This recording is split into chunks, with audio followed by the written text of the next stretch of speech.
Good Monday morning and welcome to Korea Today, brought to you live from Seoul.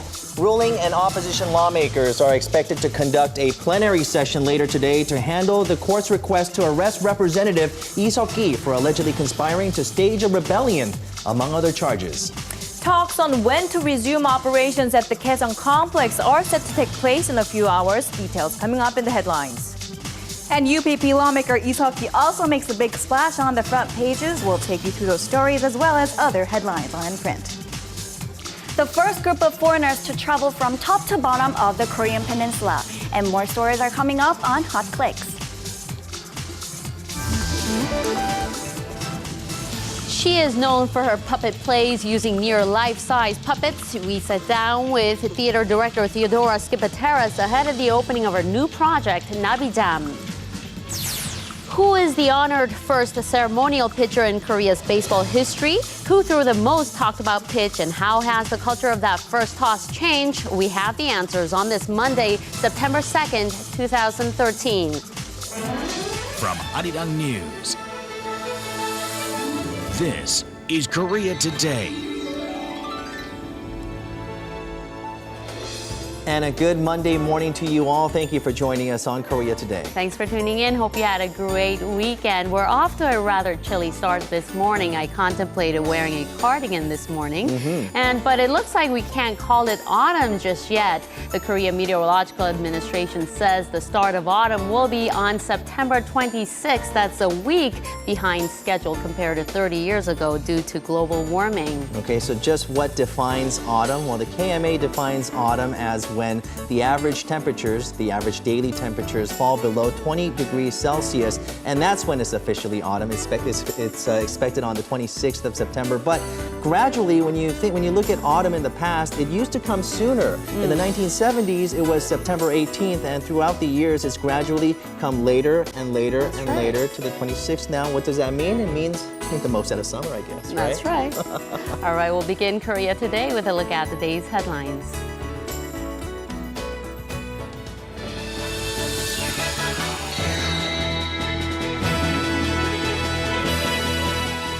The first official management committee meeting for the Inter-Korean Kaesong Industrial Complex will begin in about 3 hours at the border town of Kaesong on this Monday. The issue of nailing down the exact date that is, of resuming operations at the business park, which were halted by North Korea 5 months ago, will be on the table. While Pyongyang wants businesses to restart as soon as possible, Seoul wants to ensure the two sides take their time to prevent a unilateral halt from happening again.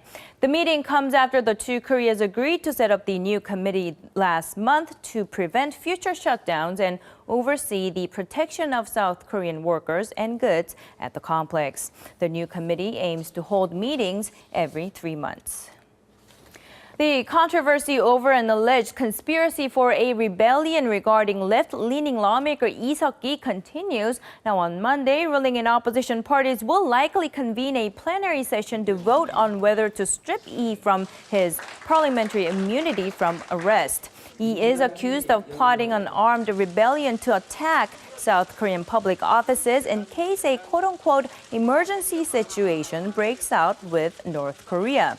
The National Intelligence Service, which arrested 3 officials and raided offices and homes of some 10 figures, including Lee, on the same charges last week, is reportedly planning on summoning the rest of the officials sometime this week. Regarding an accusation, the spy agency paid a large amount of money to Lee's fellow party members in return for information. The NIS said such claims were not worth responding to. Rail services between Seoul and Busan offered by the nation's state-run rail operator Korail have resumed as of Sunday afternoon after 3 passenger trains collided the previous day. There were no major injuries from the accident. The Transport Ministry says it will launch a special probe into Korail to assess the overall operational procedures, safety equipment, and regulations in light of Saturday's accident. The larger probe will be separate from the investigation into the collision. Officials say it will likely take about a month to confirm the exact cause. We believe there may have been negligence in signaling between the train driver and platform signalman. and also issues with communication between the local controller and driver. A total of 8 Korail officials related to the accident will be let go from their positions on Monday. The average tuition at private kindergartens is 14 times higher than that of public institutions. About 190,000 won or $170 is how much it costs parents per month to send their kids over the age of 5 to private kindergartens here in Korea. Public kindergartens cost about $12, and this is according to data released by the Education Ministry on Sunday. Now, by regions, the capital had the highest cost for private schools at about $3,000 per year, while the nationwide average was slightly lower at $2,200. A total of more than 8,500 preschools and kindergartens were surveyed. This is the first time the government has publicly unveiled such detailed numbers on the tuition fees.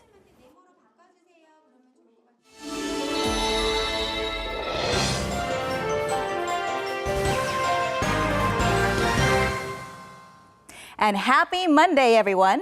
Last week's big story surrounding UPP lawmaker Lee Seok-gi continues to be the top headlines on several of our newspapers as well. The country's 3 major dailies, Joseon, Jungang, and Donga, all have it as their top headline. We'll go ahead and launch in print with a look at Joseon Ilbo. But before we get to that top headline, let's take a quick look at the front page image, which captures some other political news made over the weekend.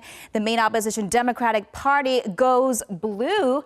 That is, the party unveiled its new party hue from its past representative colors of green and yellow to a taeguk blue as part of its mini makeover over the weekend. Meanwhile, the DP's new logo spells out the party's name in Korean paired with a mini triangle in the box. Party officials say it represents the tripartite party values of democracy, the people, and peace. They said it is also shaped like the Chinese character in, or the people, as well as a upward moving arrow. Now, returning to that top newspaper headline for today, let's take a swift look at the differing headlines. 조선일보's headline reads, Lee Seok-gi says, why is the North's nuclear program a problem? It is the pride of our people. And this is a sentiment that Joseon says Lee Seok-gi made during a secret meeting of the revolutionary organization in the Hapjeong neighborhood of Seoul last May. Citing an exclusive transcript of that meeting, the paper says the UPP lawmaker defended the North's missile tests as fair. And on that note, let's go ahead and take a look at our next newspaper. Jungang Ilbo has the headline below, a picture of some protests on the U.S. intervention of Syria at the White House in Washington. Let's go ahead and take a look at the main local headline, though. It reads, Lee Seok-gi's May lecture was filled with North Korean lingo.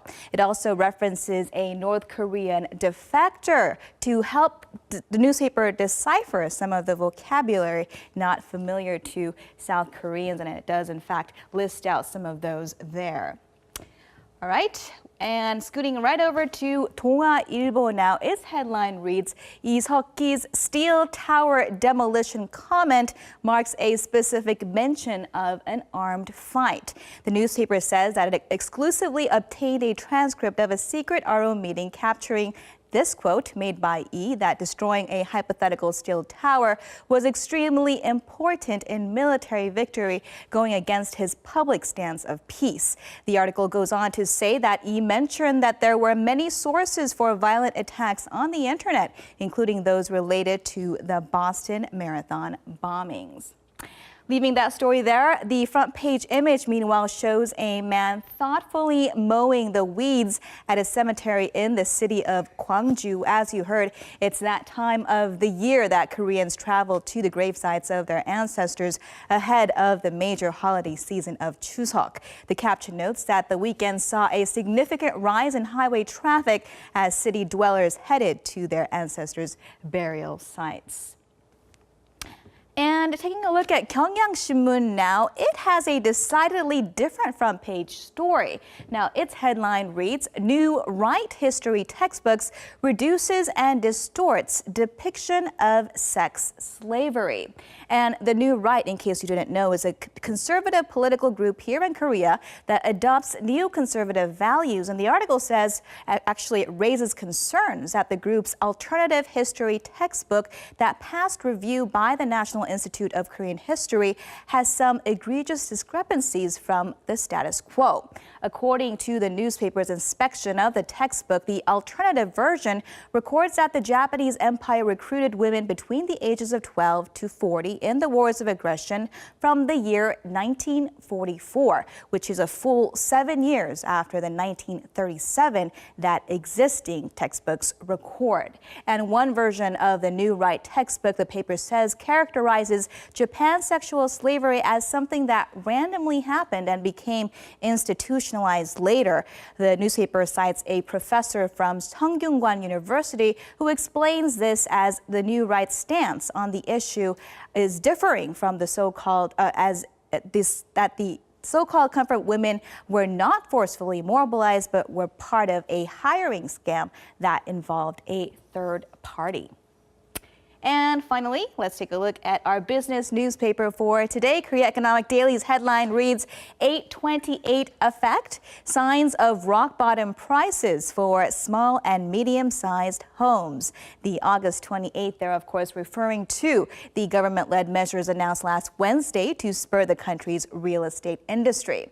And the article asks what kind of effects the plan is having, as it reports that the number of transactions are increasing, as are the prices. The included graph shows those rising prices for apartments in Seoul as well as Anyang in the Gyeonggi province between the end of July and the end of August. The newspaper goes on to say that there is a growing belief that small and medium homes, where usually demand is high, their prices will not fall further against this backdrop of growing expectations that the market will recover. And with that, we'll wrap your look at what's in print on this Monday. Next up are your closing numbers from Friday's market action.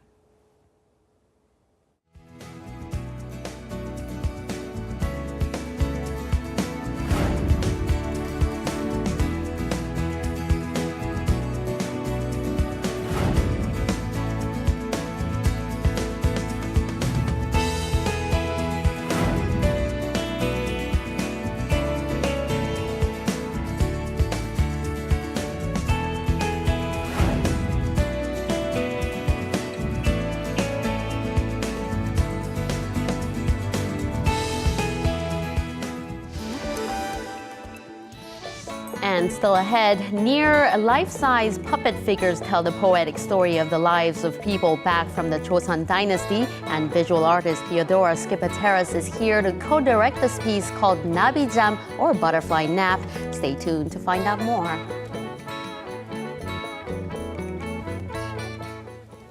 An infestation has been affecting trees, and it's been killing off many oak trees here in Korea. That's right. If you go hiking these days, you can see trees that look like their colors are changing with the season, like fall foliage, and you go, wow, already. But in fact, they're the infected trees. That's right. An active prevention project is underway as we speak in order to prevent more spread of this infestation. We'll take a look at this report. Umyeon Mountain in Seocho District, Seoul, is known for being a great rest spot. But in the midst of the countless green trees, patches of reddish-brown stand out. These are all oak trees infected with the oak wilt disease. And here at Umyeon Mountain, over 6,000 trees have been infected, and of those, 2,000 have withered and died. Out of all the trees in Korea, some 30% of them are oak trees. The wilt disease, which first broke out in 2004 in parts of Gyeonggi province, usually attacks trees that are more than 40 years old and more than 20 centimeters in diameter. Insects are responsible for spreading this serious disease. And the problem is that once infected, the tree's important vascular system, which circulates water, becomes blocked, and consequently, they wither and die. An oak tree becomes infected with the wilt disease when an ambrosia beetle resides in the tree. In May, these pests lay eggs, and in July and August, when they rapidly reproduce, the oak trees quickly falls victim to the lethal disease caused by the infestation. Since its first outbreak, the oak wilt disease has been attacking more trees, reaching close to 300,000 a year. It looks like the oak wilt disease has spread more quickly due to the recent heat wave and climate change. We are worried that this contagion might interfere with the whole ecosystem. So it's crucial that we quickly find an effective solution to exterminate this disease before the problem becomes even bigger. Meanwhile, Bukhan Mountain is known for its clean air and environment. But the oak wilt disease makes no exceptions here. Although extermination work has been conducted since 2011, the infestations continue to be an annual issue. In Bukhan Mountain, there are a total of about 2,050,000 oak trees, and out of them, 58% or 1,058,000 were affected by the disease. Some hikers said the fall foliage started earlier than usual, but the leaves changed colors because they were infected with the oak wilt disease. Currently, this deadly plague has rapidly spread across Seoul's wild forests and mountains and have a withering rate of 20%. Right now, there aren't many options to prevent or cure the infected trees, and so the best solution is to curb its spread. And up on the mountain, yellow tape can be found around the trees, a sign of pest control. There's also something different about these oak trees compared to others. These new branches that are growing out means the tree has started resisting the disease. It is trying to defend itself against the bug and the fungi it implants. It looks like the trees themselves are trying to come up with a plan to fight back. Fallen and infected oak trees are sealed with chemicals and wrapped with plastic so the beetles do not spread. And sticky roll traps are stuck on the trees that are still alive but diseased.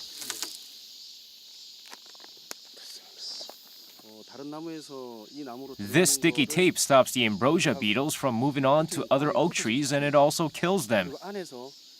Also, it helps to catch bugs that are trying to transfer to other trees from the inside. As there's no certain remedy for this disease as of yet, the last and final method is to completely cut the dead and infected timbers and branches.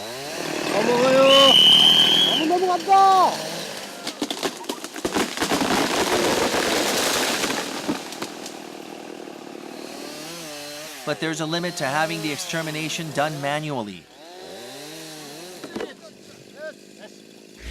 To solve this pressing issue, recently a new drug has been developed in Korea to completely kill off the disease-carrying pests. This new remedy is made from all natural ingredients and no pesticides, therefore causing no harm to other animals and insects, while effectively blocking out the disease. The main component of this medicine is turpentine extracted from pine tree resin. We are hopeful that this new remedy will effectively eradicate the disease carrying ambrosia beetles and stop the fungi they carry to the trees. The drug is currently patented and available as a spraying repellent. It will be used in Changdeok and other palace areas with national parks in a trial run and distributed across the country starting next year. Until we get completely rid of the oak wilt disease, we will continue to cooperate with the pest control groups and won't cease to actively check up on the trees for more possible threats. Even now, the race to save the forests and oak trees are in progress. And with the fall foliage just around the corner, making it more difficult to differentiate the infected and natural color-changing leaves, many are working around the clock to speed up the extermination. It's a bit disheartening to see the tree topple over like that. And they have no choice but to cut the tree down to prevent it from spreading to other trees nearby. Now, it's called the laurel wilts disease as well, so it's referred to as oak wilt disease or oak wilt disease and also laurel wilt disease. And this year alone, there's an estimated 330,000 trees that were infected, so scientists and botanists alike, they are scrambling to find bigger solutions and better ways to prevent it. I mean, preventing the disease will always be cheaper than trying to fix it later. And the repellent that we saw in the report, if that is commercialized, hopefully it will come in handy in saving not only the oak trees, but the taxpayers' money as well. That's right. The Korea Forest Service is investing annually 400 million won in containing this disease. So hopefully, along with this repellent, these measures will prove to be effective. All right. It's 7:20 a.m. on Korea Today, and now we're going to take a look at the outside conditions. Tami is Our joining Dami us. is joining us from Paju in Gyeonggi Province. Let's go right. over to her right now. Good morning, Dami. Good morning, everyone. Today I'm reporting live from Paju, Gyeonggi Province. Now, on this first Monday of September, we're starting the day off with beautiful skies and very sunny to the point where it's kind of hard to open my eyes up all the way. As for the weather, I must say that it is a bit cooler than before. If last week we started the day off with temperatures in the mid-20s, then this week all of our lows will drop into the teens. Now, our daytime lows and highs, there is quite a significant gap in between them, so make sure to carry a light jacket with you when heading out this morning. Now, over in Seoul, temperatures are at 18 degrees Celsius right now. However, highs will leap up to 28 degrees. Currently, we are under the effect of a high pressure system up in the north, so throughout the day we will see some passing clouds. As for later in the week, around this Friday, we do have precipitation in the forecast. Let's now take a look at the weather around Korea. Daejeon looks similar to Seoul with highs at 28. Daegu will be warmest at 30. Gangneung is coolest at 25. Busan at 28. Gwangju 29. And Jeju will rise to 27 degrees. That's all I have for the weather forecast. I'll be back in the latter half.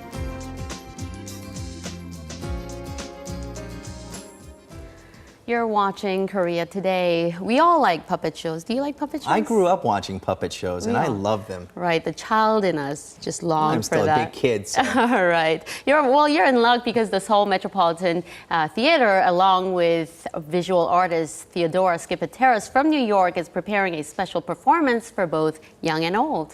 This is big. Now, her 1987 piece, Defenders of Code, it was selected as one of the 10 best plays by the New York Times. We had a chance to speak with the director. Let's take a look. Sleeping Rhyme is a multimedia play telling the story of motherly love during the start of Korea's Joseon dynasty in the 1390s. If you could bring the butterfly close and just closer together. The title is Nabijam in Korean, which refers to an infant sleeping with its hands above its head. The play features music, pictures, visuals, and puppet shows. I see it as a very universal story about humanity, and there are many beautiful mythological parts to it. I see it as an opportunity to bring forth my own visual poetry to go with the poetry of the text. Certainly, the idea of a story that is both new and has a contemporary feeling is very important to me. The idea of a community and how a community is out of balance and is looking very much for a way to rebalance itself and to sort of heal itself. Those are very interesting themes.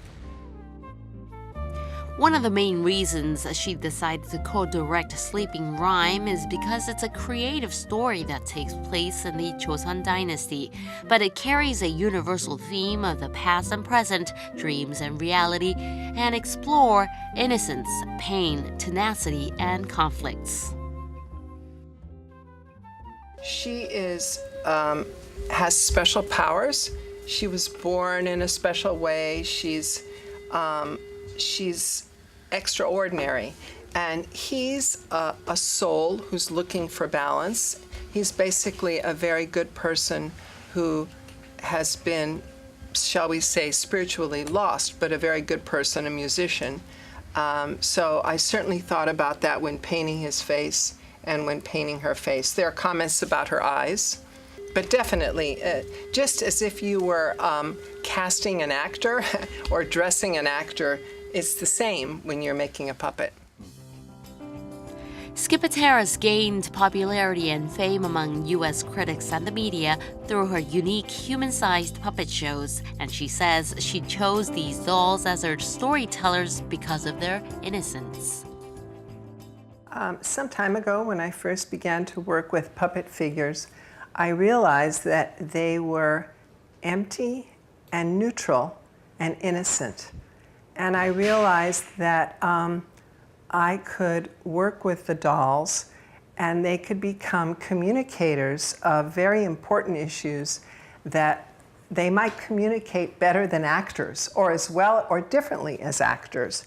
So I began to experiment with using puppet figures as kind of communicators of what I thought were important ideas. I think the difference is that in the last few years, artists have come to see dolls and performing with dolls as a new language for bringing poetry and gesture into the theater. So there's been a movement in several countries, which is a kind of puppetry in theater, or a puppetry theater that is very much suited to adult drama, adult poetry, adult issues.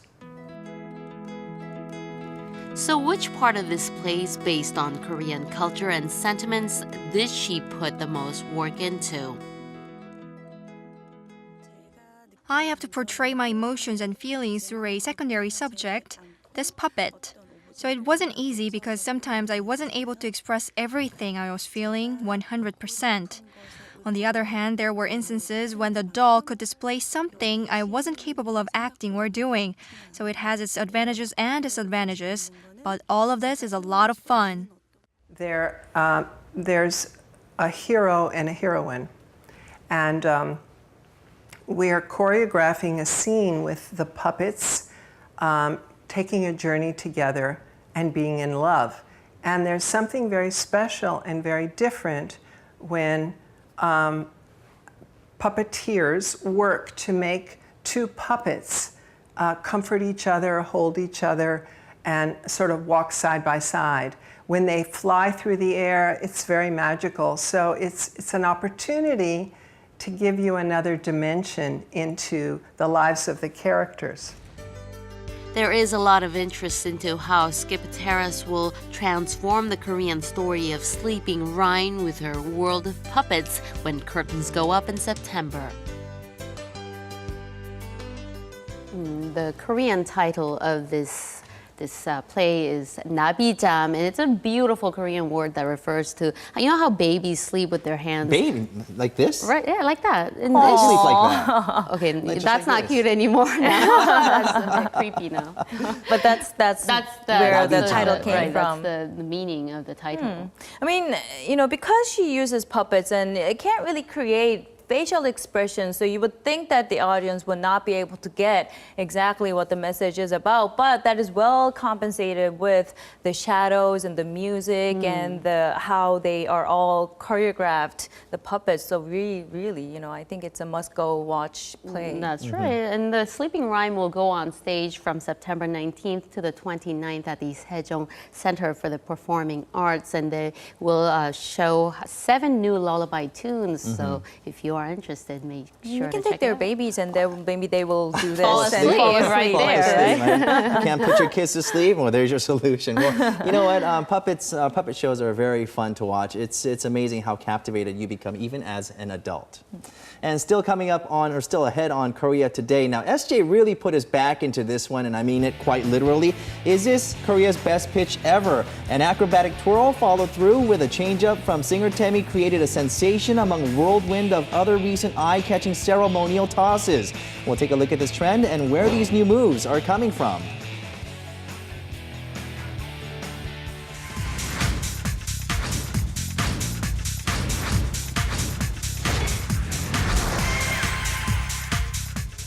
Happy Monday, everyone. I'm Chun Sung Cho, and it's time to check out this week's hot online topics. Well, British guy Josh, who speaks great Korean, uploaded a video on YouTube, and many online users found him very amusing and charming. Many were surprised by Josh's fluency in Korean when he went around the streets of London, asking people about Korean. 안녕하세요. 제 이름이 조시고요. 전 영국 남자예요. So what is the first thing that comes into your mind when you think of Korea as a nation? Boy bands, And he also handed out Korean kimchi. And Josh lived in Korea for 1 year as an exchange student and said he made this video so that he wouldn't forget the Korean language he learned when he was here.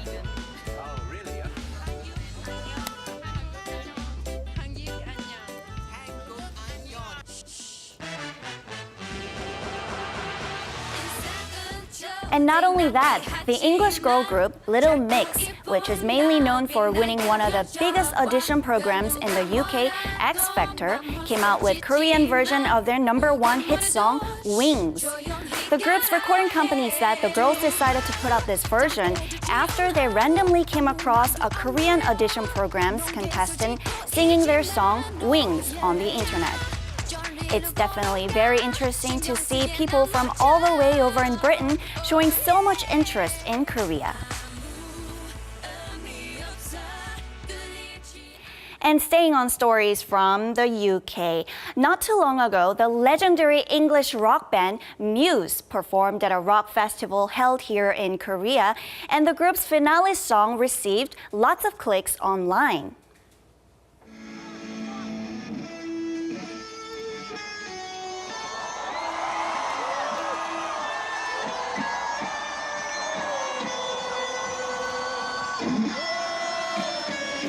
It's because, as you can hear, Muse played the Korean national anthem as their closing song. And some 35,000 rock lovers all sang along to the anthem, bringing up the already heated atmosphere by a notch. Actually, the group received a lot of criticism because their April single, Panic Station music video featured the Japanese imperial flag, the rising sun. Due to such controversy from the public and online users, Muse deleted out a big chunk of this scene. So now, many are wondering if the group's decision to play the Korean national anthem was a gesture of apology. There's a special video that has been given the title, The Best Online Bulletin from various humor websites. And this piece is an entry video to Busan City's 5th Busan Tourism UCC contest. What's really eye-catching is that the video models after Korea's popular smartphone game, Everybody's Marble, featuring the game's music and style as a man and a woman holding flags tour around Busan. With its theme Busan High and Low, the video received a lot of attention as a simple yet unique video captured many of the city's not so well-known corners, sites, and streets. Now that I'm watching this clip, it really makes me want to go down to Busan this weekend myself. Now moving on to our next story. Take a closer look at this picture. Wow. Just looking at this picture gives me the shivers. Yes, it's none other than 50,000 won Korean bills shredded into pieces. 6 50,000 won bills are equivalent to about $270 US, and these were accidentally inserted into the paper shredder by a 3-year-old toddler. What's more interesting is that the baby's father worked really hard and was able to put together all the sliced pieces back. Then he went to the bank and traded it in for new bills. This story was first introduced on an online community site, and many were shocked to find out that this was actually a true story. Now, our last story of the day. There is a group of motorcyclists who are traveling across the Korean peninsula from the top of North Korea all the way down to the very bottom of South Korea. They are called the Baekdu Halla motorcyclists, who journeyed through Cheongjin and Baekdu Mountain in North Korea and recently entered the south through the Dorasan Inter-Korea Transit Office in 13 days. These New Zealander bikers are scheduled to travel from South Korea's Seorang Mountain down the Baekdu-daegan, which is considered the backbone of the Korean peninsula, then travel down to Jeju Island's Halla Mountain. These avid motorcyclists said they decided to embark on this trip to promote and wish peace to the only separated country in the world. And many online users shared this sentiment, saying they wish they could one day travel through the DMZ and go up to the Baekdu Mountain themselves in North Korea. It looks like not just a fun trip, but a very meaningful trip. Tell us a bit more about these motorcyclists. Who exactly are they? The team leader is Gareth Morgan, who is 60 years of age, and he's actually an expert in investment. And including him and his wife, there is 5 in the group, and now they are the first foreigners to travel through the DMZ on motorcycles. He's an investment banker, I suppose, right? Yes. And I would assume that these guys got the green light from North and South Korea, not to be mistaken for some intruders, right? Yeah, of course. North Korea recently has been offering various tour packages like the Taedong River Beer Tour and Pyongyang Baekdu Mountain Bicycle Tour to attract foreigners into the country. And just last year, the group's leader, Gareth Morgan, met with one of the high officials from North Korea to arrange the team's itinerary. And as for the South Korean government, the Ministry of Unification approved of the New Zealanders' travel to promote the peace on the Korean Peninsula and also to inform other nations about the world's only separated country. Okay. And that's all from me for this week. I'll be back here next Monday with even more fun and captivating hot clicks. All right, thank you very much, Seong-Sho. Gosh, but what about those 50,000 won bills? Just putting that together, it must be such a tedious task. All right, we're now going to go back to our Dami, who is joining us from an apple farm, I believe. And you have a huge apple on the top of your head, right? That's our apple for you. All right, we'll go to Dami right now. Dami, over to you. I'm back reporting live from Paju, Gyeonggi Province. Right now I'm at the Star Apple Farm, and whenever the fall season starts, you automatically think of apples. Apples are cultivated all around Korea, such as places as Daegu, Chungju, Yesan, etc. However, these days with global warming, the cultivation of apples have become a bit difficult. So thus the farming has been spreading up towards the north, like here in Paju. And they say that the apples here are quite delicious. Now, DMZ Paju apples are growing centering the Imjin River, also Baekak Mountain, Hamak Mountain, and Pongsa Mountain. They also cultivate Hongno, Sanong, Shinano Red, and Fuji species. Now, depending on what kind of apples, the harvesting season is between the months of August and October. And all the apples that we see here are grown eco-friendly. Now, DMZ Paju apples are a bit smaller in size. However, they say that they are very sweet. Now, the reason why is because during the day and night, the difference in temperatures, they have a bit of a big gap. So that's why they give that sweet taste to it. So I'm going to go ahead and pick an apple. Oops, got 2. Okay, so see, they're a bit small, but I'm going to go ahead and take a taste of it.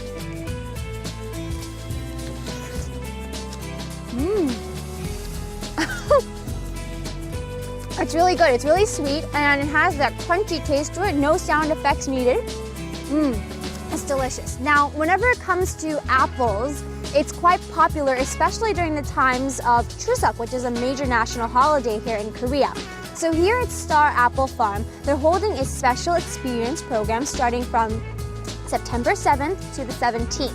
So you can always get more information from the Paju City Hall website. Make sure to make reservations because you can buy apples at 7,000 won per 1 kilogram, which is definitely a bargain. Okay, I'm gonna start picking my own apples. I'll see everyone tomorrow. I'm Idami, Korea Today. Get a bite first.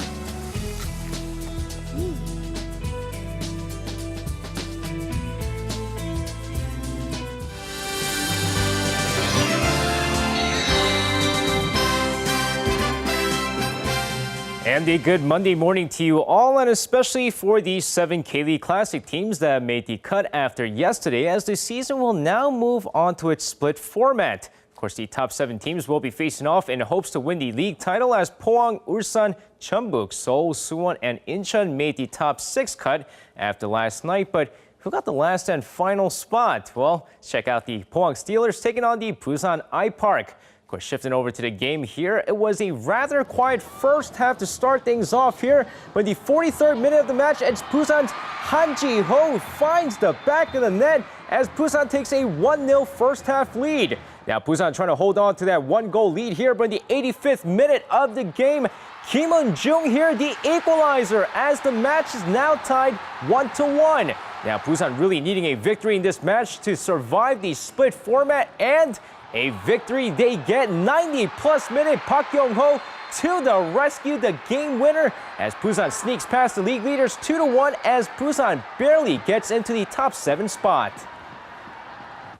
And with that said, staying in football, but over in Germany, where another Korean talent has signed a deal to play in Germany's Bundesliga. Now, Hong Jung-ho, the 24-year-old defender out of Jeju United in the K-League Classic, has signed a 4-year deal with Augsburg FC, adding to a list of Koreans who now play over in Germany. Now, Hong Jung-ho becomes the 3rd Korean to play for the team since Koo Ja-cheol in the 2011-2012 season and Chi Dong-won, who joined the team on loan in 2012. Now, the contract is until June of 2017 as the Korean defender chose number 20 as his jersey number. And speaking of overseas Korean talents, Ki Sung-young has expressed his desire to leave Swansea City after seeing most of his time on the bench. And looks like he got his wish as the 24-year-old midfielder joins Sunderland on a year-long loan deal. Now, he will be playing alongside Chi Dong-won, who's actually been seeing more playing time this season with Sunderland.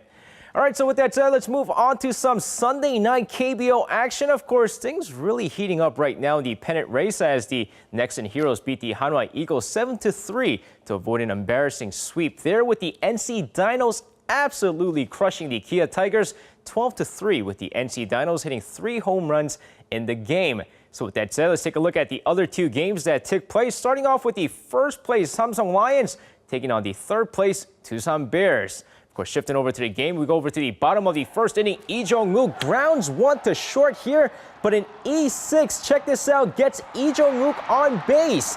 Now next batter, here's Min Byung-hun, also grounds 1 to short, but another error by Kim Sang-soo leaves the Tusan Bears with men on 2nd and 3rd and no one out. Next batter, here's Kim Hyun-soo sending 1 to center field here. Sac fly scores Lee Jong-wook for the first run of the game before the big man here, Choi Jun-suk, grounds out to 2nd. This brings home another run as the Tusan Bears take advantage of the 2 errors.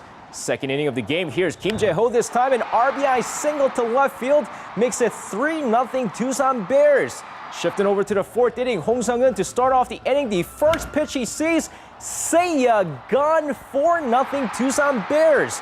Meanwhile, Tusan's Yoo Hee-kwan, the starter in this game, superb on the night, tossing 7 1/3 inning, no runs on just 5 hits as the Tusan Bears take this game 4-0. And of course, next up, the LG Twins taking on the Lotte Giants here. 3rd inning, Jeon Jun-woo, a 2-run single up the middle brings home Son Ha-seop and Moon Kyu-hyun as the Lotte Giants draw first blood 2-0. Next inning, here's Chung Sung-hoon. He's going to drill this one to deep left field. This one is out of here as the LG Twins now trail 2-1. 7th inning, here's Yoon Yo-sup here. RBI double to deep center field, and we have a tie ball game. 8th inning, here's Chung Sung-hoon once again. This time an infield single to 2nd scores Chung Ju-hyun as the LG Twins take this one 3-2. Now a close game all around, but Bong Joon-gun here comes into the game for the save as the LG Twins come back to take this game 3-2, your final score. And now finishing things off with UFC 164, which took place in Milwaukee, Wisconsin, where Benson Henderson lost his lightweight title to Anthony Pettis after a first-round submission loss. Now, more bad news for the Korean UFC fans as Mr. Perfect Kang Kyung-ho wasn't perfect at all, lost again via decision, this time to Chico Camus after 3 rounds. But now the good news is the ace Im Hyung-gyu taking on Pascal Cross won via technical knockout in the first round after a brutal knee kick, his 2nd straight UFC victory and the 2nd straight time he actually won thanks to his knee kick. So congratulations to him. So with that said, that's going to wrap it up for me for this one. This has been SJ. Join me again for Trending Now.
I know your sports needs have been fulfilled by our sports guy, SJ Lee, but he's back with another great story. Thank you for joining us. You know, right now, baseball, I guess, last week was the last week when I covered kind of the boom of baseball here. But today, I'm not going to be really talking about the game itself, but something else that's really trending right now here in Korea, not just in Korea, actually worldwide. Okay, so we're talking about these first pitches. Some of them, Taemin, right? Taemin, I keep messing those names up, but she actually showed a taekwondo kick, like a flipping backside kick or something, and then followed through with another great pitch, right? That's right. I mean, we see all these first pitches. Before, it used to be like the usual, just throw it out there, throw it out to the catcher. But now we've been seeing a lot of changes right now in the first pitches. So we're gonna find out today some of the changes, the history of the first pitches, and of course, maybe a celebrity that I possibly had a chance to meet as well. Out of the 50 million people living in Korea, 7 million visited the ballparks last year. So it's no exaggeration to say baseball is a national pastime. And of the many performances that add more entertainment to this sport, ceremonial first pitches are drawing more attention. Sorry to talk over you, but that was just too crazy. Now, these interesting and unique first pitches were introduced to the U.S. Major League websites.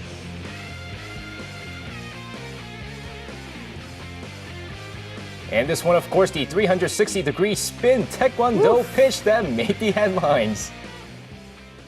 Man, it might be raining, but I get to see Temi, right?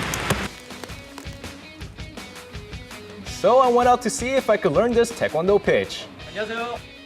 슈가 너무 멋있었어요, 정말. 보셨군요. 네, 저희 그 시구를 갖다 정말 That's the lady in question. 제 특기가 또 태권도잖아요. 그쵸. 이왕이면 저도 특기를 살면서 하는 게 좋을 것 같아서. 저도 그거 사실은 좀 배우고 싶거든요.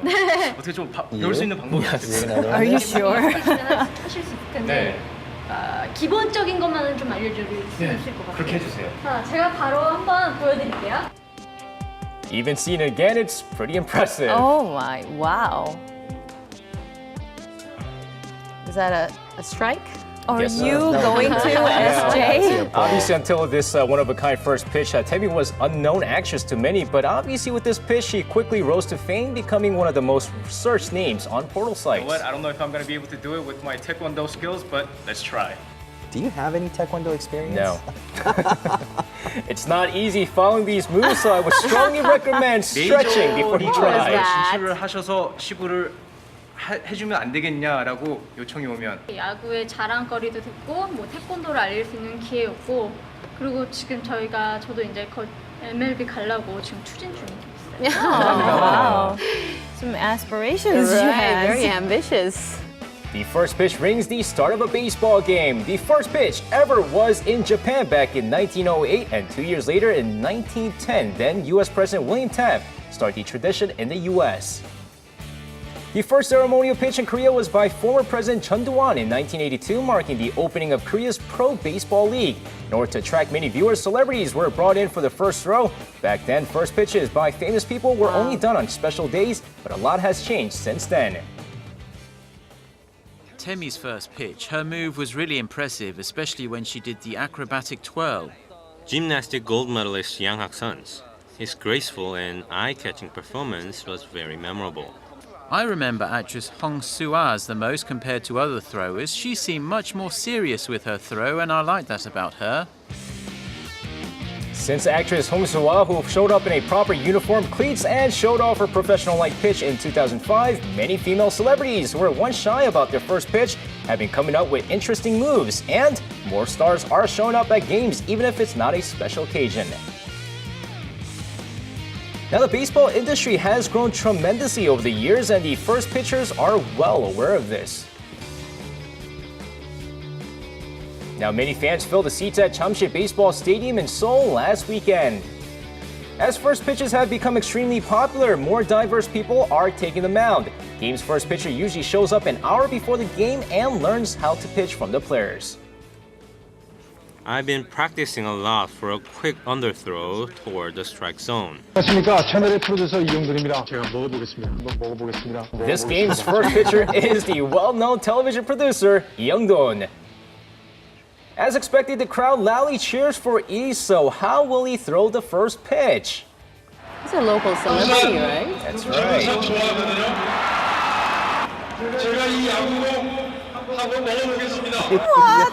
He does that program where he tests out food. And check this out, he gave a unique performance by eating a baseball-shaped Korean rice cake. And today's first pitch is definitely not what they used to be. Ceremonial pitches are a great way for the fans to interact with the sport. I hope this phenomenon continues to attract not only celebrities but also notable individuals in various sectors of society. First pitches have started to add an extra something to Korean baseball culture and tradition, and the popularity of it is likely to continue for some time.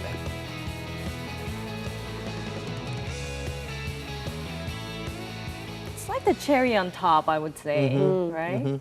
Comes at the beginning and it kind of starts the whole atmosphere of the match and of the game. I heard you actually really put your back into it on this one. How is your back anyhow? Is that why you're limping these days? You know, when I said when I said stretch before you try the Taekwondo, first pitch, I actually, while I was learning it, I felt something pop.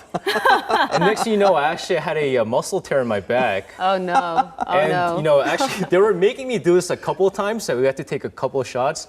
And I'm in pain, but I'm like, oh, Temmie's here, I have to impress her. It's a sincere advice. Yes. Exactly. Right. But, it's not surprising. I actually kind of, as I was, talking to Temmie, I was like, man, I want to go out to a baseball game and I try this as well. Who wouldn't? Right, but now a lot of these celebrities before, we haven't seen a lot of these celebrities come out and throw out the first pitches, but now there's so many of them that are like basically lining up, wanting to take the first pitch because you see the booms, right? You see Temmie, she wasn't that popular before this. Even Shin Soo-ji, the former rhythmic gymnast, she kind of disappeared out of the scene and then boom, with her amazing double illusion pitch. And her name is right back in the headlines again, right? That's right. Yeah, it's a good promoting opportunity for some underdogs, I would say. But it's not just for the celebrities, though. In case you remember with the Hanwha Eagles, they asked one of their fans to come on and throw a first pitch. Actually, as you're talking about this, I'm getting goosebumps right now because a lot of fans actually consider that one of the more memorable first pitches this year. And it's not necessarily, it doesn't have to be like celebrities who come out and throw first pitches. And it was actually a female Hanwha Eagles fan who came out on television after they won their first game after going 13 consecutive losses to start off the season. And she was tearing with joy, and the Hanwha Eagles actually invited her throughout the first pitch. And it's not the first time that a fan actually came out as well. I think the SK Wyverns, one of their big fans who actually went to every single home game last season, was invited to throw out the first pitch. And for me, one of the more memorable first pitches was last year. Bong Joon-gun, who's the closer for the LG Twins, his father was, basically had just a couple more months left until, they said he was going to pass away due to cancer. He actually came out and threw out the first pitch with his son. So it's not just the celebrities, but these very emotional, very meaningful first pitches that are really making the headlines right now. And what's great about these first pitches is that it makes people who are not baseball lovers tune in to watch the game too, right? It's amazing because, I mentioned this before, but, overseas, a lot of people are watching these first pitches. And what they're saying on the comments is, look what the Koreans are doing for the first pitches. Why can't we have something like this in the United States in the major leagues? So it's kind of, in some ways, we had like Psy, who had that big trend with the viral videos. Now it's these first pitches in Korea, and I think this is good to kind of, promote Korean baseball and all the, fans here in baseball in Korea as well. Well, it sounds great, SJ. I think the bigger question is, when is Hyungyung and Minjung going to get their chance? I want to see her throw if I get out there, I will be vicious. Just stretch before you do it. Article real quick. KBO officials, if you're watching, give her a call. I'm the person to call. Okay, thank you, SJ, for that story. Always a pleasure. All right, that brings us to the end of this edition of Korea Today. All right, we hope you enjoyed our Monday program. We'll see you back here tomorrow at 7 a.m.